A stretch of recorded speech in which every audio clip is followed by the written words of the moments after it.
안녕하십니까. 군생활의 티카썰을 푸는 캡틴 김상호입니다. 반갑습니다. 오늘의 주제는 많은 여러분들이 좀 집요하게 물어보시기도 하시고 많이 궁금해하시는 내용일 겁니다. 바로 삼사관학교를 졸업하고도 HID를 갈 수 있느냐라고 질문을 정말 많이 하세요. 여러분들 잘 HID에 대해 모르죠? HID란 이제 Headquarters of Intelligence Detachment의 약자로 흔히들 정보사, 북파공작원으로 알고 있습니다. 그러나 대부분 특수정보부사관을 많이 알고 있지 장교가 어떤 루트를 통해서 들어가는지는 잘 모르세요. 심지어 그 HID에 근무한 분들도 장교가 어떻게 들어오는지, 장교는 어떻게 지원해서 가는지 알지 못하는 경우가 대부분입니다. 그래서 여러분들에게 한번 제가 알려드리기 위해서 이렇게 주제를 준비해봤습니다. 이걸 먼저 알기 전에 여러분들 좀 아셔야 될 사실이 있는데, 흔히들 알고 있는 777 사령부 37이라는 예칭을 가지고 있죠. 그 부대는 정보사령부와 다른 부대입니다. 대부분 이게 777 사령부가 정보사령부와 같은 것으로 생각하는 분들이 많은데요. 그렇지 않고요. 큰 틀인 국방정보본부 예하에 777 사령부와 정보사령부가 각각 있는 조직입니다. 그 37, 777 사령부는 이 첩보요원이나 사람을 보내는 게 아니라요. 감청, 도청, 이제 띠띠띠띠띠띠띠 이런 신호 정보를 확인하고 이제 해독하는 그런 부대라고 보시면 됩니다. 우리 정보평가에서 다시 한번 좀 설명을 해드리면, 정보평가는 크게 이제 세 가지로 나뉩니다. 장교는 그냥 정보평가 하나로 통일되지만, 부사관 같은 경우는 크게 세 가지로 나뉠 수가 있는데요. 첫 번째 신호정보, 두 번째 영상정보, 세 번째 인간정보입니다. 신호정보라고 하는 건 감청 또는 이제 신호를 이제 확인하는 거예요. 제가 아까 말씀드렸던 777 사령부가 하는 일처럼 이제 감청하고 도청해서 북한의 라디오 방송이나 그런 거 보면서 해독하는 그런 부대라고 보시면 돼요. 정보는 말 그대로 UAV 운용, UAV 쫙 해서 공중 촬영하겠죠. 혹은 인공위성으로 찍은 장면들의 촬영들을, 그 영상들을 분석하는 정보평가라고 생각하시면 됩니다. 영상 정보를 통해서 그런 지도도 만들고 좀 지형 정보를 좀 알 수 있겠죠. 자, 다음 이제 인간 정보인데요. 인간 정보가 여러분들이 아시는 특수정보 부사관이라고 보시면 돼요. 인간 정보는 특히 수색, 특공, 그다음에 정보사 등 이제 인간이 직접 들어가서 눈으로 확인하고 사진 찍거나 감시해서 보고하는 역할을 한다고 보시면 되는데요. 이 사단, 연대, 이제 군단의 눈은 이제 특공, 수색이 합니다. 그런 역할들을 인간이 직접 정보를 캔다고 해서 인간 정보라고 합니다. 물론으로 돌아와서 777 사령부는 신호정보 부대라고 보시면 되고요. 정보사령부는 말 그대로 인간 정보라고 보시면 되겠습니다. 물론 정보사령부라고 무조건 인간 정보만 있는 건 아니고요. 다양한 정보를 획득하는 부대지만, 이제 여러분들이 아는 흔히 HID는 인간 정보라고 보시면 되겠죠. HID는 육군 소속의 비밀 첩보부대입니다. 이제 HID 출신들 육군 소속이라고 하면 기겁을 해요. 자기들도 육군 소속 아니다, 나 육군 아니다, 막 하사, 중사 그런 계급을 쓰면 되게 흥분하고 되게 싫어합니다. 그것이 왜냐면 국군 정보사령부로 통합이 되었고, 국군 안에 있는 육군 부대인데, 이제 본인들이 이제 국군 정보사 소속이라는 거죠. 이제 난 육군, 너희와 달라라는 이런 좀 자기만의 프라이드가 좀 있는데, 그냥 육군입니다. 일반적으로 이제 정보부사관 같은 경우는 인터넷 검색해도 나오고 어떻게 가는지 대충 좀 유튜브를 통해서 많이 보셨을 거예요. 그렇죠? 하지만 장교는 모릅니다. 제가 최초 본 게 아닐지 생각됩니다. 장교는 일단 정보병과로 근무를 하셔야 됩니다. 옛날 같은 경우 보병에서 착출해 가는 경우도 있었는데, 일단 여러분들 생각하는 그 HID 부대를 가시려면 정보병과를 가셔야 되는 게 맞습니다. 정보병과를 가시고요. 이제 중대장 교육이라고 불리는 고군반을 마치시면 이제 개인에게 찾아가거나 혹은 그 고군반 기수한테 가서 이제 선발한다고 합니다. 선글라스 낀 이제 모병관이 뽑으러 간다고 합니다. 자세히는 말씀 못 드립니다. 일단 HID 부대에 가시면은 장교들은 이제 팀장으로 들어갑니다. 특전사에 보시면 팀 단위가 있죠. 그 팀의 팀장이라고 보시면 돼요. 결국은 이 정보병과의 인원이 중대장직을 HID 팀장으로 가신다고 보시면 돼요. 그 생활은 쉽지 않겠죠. 자, 정보사 HID 팀장으로 가시는 분들은요, 체력이나 인성, 품성, 평정 모든 게 좀 완벽한 친구들 위주로 뽑는다고 해요. 아무나 뽑지 않습니다. 또 이제 중대장 임무 수행이다 보니까 이제 18개월, 1년에서 1년 반 정도 이제 근무를 한다고 보시면 돼요. 그 근무가 끝나면 다른 부대로 다시 이동합니다.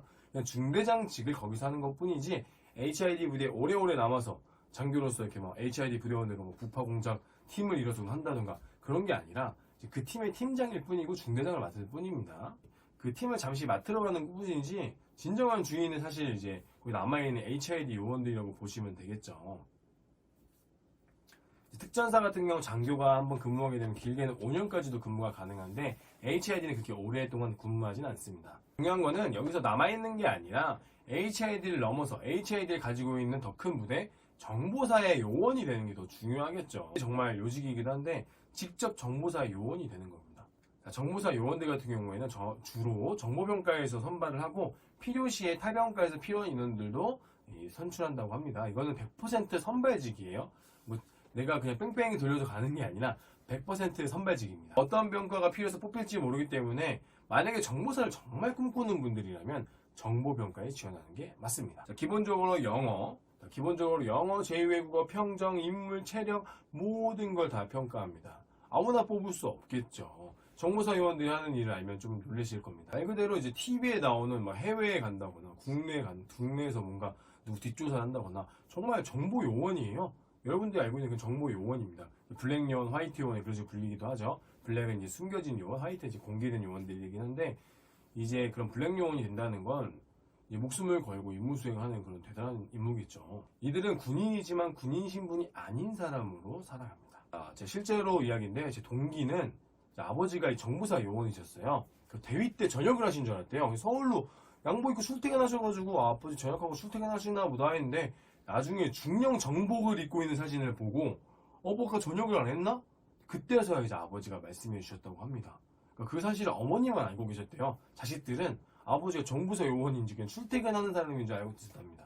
장교들이 이제 정보사에 들어가시게 되면요, 전국이 아닌 전 세계로 첩보 활동을 하러 간다고 보시면 되겠죠.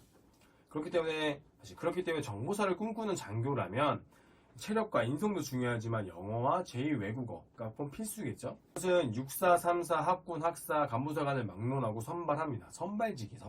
능력이 되면 선발되는 거예요. 군인이지만 군인이 아니기 때문에 머리도 기를 수 있고요. TV에서만 보던 정말 이 정보요원의 삶을 살 수 있는 기회가 생깁니다.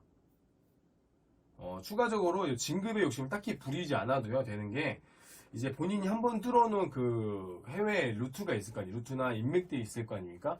그런 걸 본인이 전역해버리면 다시 파야 되잖아요. 그 돈도 많이 들어가고 시간도 소요되기 때문에 그런 그만두시는 분들 그대로 근무원으로 채용해서 진급이랑 별개로 계속 그 정보요원의 활동을 할 수 있도록 한다고 합니다. 그리고 또 한 가지 팁으로 예전에 선배님께서 말씀해 주신 내용인데 이제 여러분들 그 속초에 있는 그 HID 부대라는 곳이 돼지부대 이렇게 부르기도 하잖아요. 왜 돼지부대라고 불리기 시작했을까요? 그 이유는요, 이제 부대 현판을 땡땡 축산, 땡땡 약간 정육 이런 식으로 약간 돼지나 소를 키우는 축산처럼 이제 위장해 놓고 그 부대를 운영했다고 합니다. 초반에. 그러다 보니까 사람들은 축산업 하는 공장인 줄 알았는데 자꾸 군용차가 들어오고 총소리가 들리고 해서 야 저기 돼지 키우는 데가 아니고 부대래. 그래서 돼지 키우는 부대, 돼지부대다라고 해서 국민들이 그때부터 돼지부대라고 부르기 시작해서 지금까지도 돼지부대라는 애칭이 있다고 합니다. HID 이제 팀장을 가게 되면은 거기는 아직도 소대장 길들이기 문화가 있다고는 전 들어봤어요. 그렇기 때문에 사실 쉽지 않겠죠. 특전사에서도 아직도 그런 느낌이 남아있는데 거기는 어지간하겠습니까? 최근부터는 그 HID도 많이 개방이 돼서요. 옛날처럼 월급을 막 묶어서 한 방에 준다거나 몇 억을 막 한 방에 준다거나 혹은 핸드폰 사용도 안 되고 외출 외박 휴가도 통제 안 되는 그런 생활이 아니라 이제 간부들도 이제 월급을 개인적으로 관리할 수 있고 핸드폰도 이제 나와서 일반 간부들처럼 우리가 생각하는 간부들처럼 생활하고 연가도 자유롭게 쓸 수 있다고 합니다. 아무래도 이제 최고의 특수부대이기 때문에 이제 위험수당도 많이 주고요. 그리고 일반 장교들보다 페이는 당연히 더 많이 받는 게 사실입니다. 그러나 글쎄요 그런 모험을 좋아하시는 분들은 저는 적극 추천해 드리지만 이제 가정을 이룬다거나 혹은 이제 평화로운 삶을 살기는 쉽지 않겠죠. 정보병과를 장교들은 정보병과를 일반 정보병과로 남을지 그런 특수 정보병과로 남을지는 본인의 노력이고 본인의 선택입니다. 자, 지금까지 HID에 대한 썰을 한번 풀어봤습니다. 장교들은 좀 많이 궁금하셨죠? 장교들은 말 그대로 그냥 팀장직을 맡으러 가는 것 뿐입니다. 팀장직을 맡고 장교들은 그 뒤에 정보사에 들어가서 첩보요원이 되는 그런 또 다른 길이 있기 때문에 정보사 정말 원하시는 분들은 체력도 좋지만 무조건 뛴다고 되는 게 아니에요. 체력도 좋지만 영어, 외국어 공부를 좀 더 많이 하시면 더 넓은 기회가 있다는 거 기억해 두시고 지금까지 군생활의 티켓서를 푸는 캡틴 김성호였습니다. 감사합니다.